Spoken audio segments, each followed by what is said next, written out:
forth to please a certain crowd, but I wanted to be a teacher. I loved being the center of attention, still do. I admired the passion each one put behind the subject they taught and the amazing tolerance of the admittedly troublesome kids. I always admired the seemingly limitless passion they put into their subjects and projects they designed with their curriculum. Everything they did made me more and more impressed. It was astounding. When I was in my French 3 class last year, the teachers seemingly had personal connections with each one of my 8 other classmates. The sheer determination she gave to ensure that we did well was what locked in my career choice. I wanted to be like that. I wanted to be the person kids went to if they had problems and help them through it. I wanted to be like that. Because of the things teachers do and what have done for me, I've chosen to honor every single teacher in the United States. I'm honoring teachers for their determination and perseverance, their care for their students, and how many hours they put in for such little pay. The determination teachers exhibit is just massive. Last year, I had cell biology with Amanda Eggert. Every time I had gotten an A in her class, she would reward us with an A. Reward us with a brain with our little name and what test we did it on. She would also send a message to our parents informing them on how well we did and how well we were doing. But vice versa was true as well. If you weren't doing the best in your class, she would inform the parent of the hardships of the student, reaching her hand out like a guardian angel. She would relentlessly give support to the student, even if the student didn't really want it. Relatable, right? For the student, they may be annoyed, like they were given a chocolate bar on Christmas Day, but they were actually given a solid gold Lamborghini. That determination for a student's success is larger than the school, larger than the town, and larger than the state. It's that massive. It's that substantial. That determination shows just how much they truly care for a student's success. Teachers, for the most part, will gladly stay after school until 5:30 to make sure you are doing okay in their class. They'll gladly sacrifice their lunch period to make sure you're doing okay. Whenever I have hardships, I find myself gravitating towards the room of Nikki Feldmeyer for my problems. If I have a genuine question about a class, she might be able to answer it.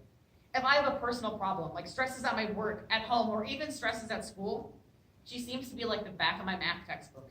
She somehow has all the answers. If she was working on grading a test and I came in, my eye is like a leaky pipe, she would drop everything to try and patch up the damage.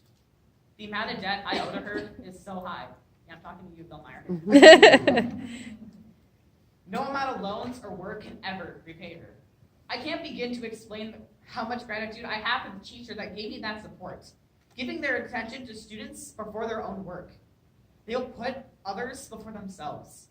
They would take a bullet for us. They are the real knights in shining armor. Most people, if they wanted to be a support figure, would go into a therapy job. It pays a lot better, and it's mostly one-on-one. But teachers have that included in their job, and they don't even get paid a lot to do it. The national average for a teacher's salary with a 4-year degree is $36,000. If that was that low, I'd be depressed. $36,141 compared to the national average for anyone with a 4-year degree being $50,556. A $15,000 difference. In some states like Montana, they make an average of $27,274, or $13.12 an hour. That is lower than the starting wage for a high-end retail job like Verizon.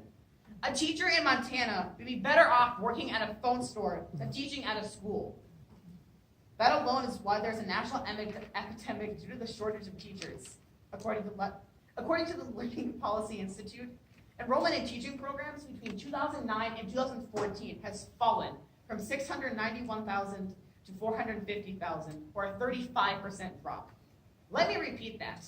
A 35% drop, or little over 1/3. There will be kids crowded in lecture halls trying to learn basic trigonometry if no one can take the position. This is one of the reasons I have respect for teachers. They do so much for so little, even when no one else wants to. In conclusion, I respect the current and future adjudicators of America for the great services they bring us. They have given me endless support and solutions to more than just my math problems, and they do it for so little. When people ask me why I want to be a teacher of all things, I tell them of the determination of Amanda Eggert. I tell them of the emotional support of Nikki Feldmeyer, and I tell them about their connections with their students. So for all the teachers and for all the students currently in college to be a teacher, thank you.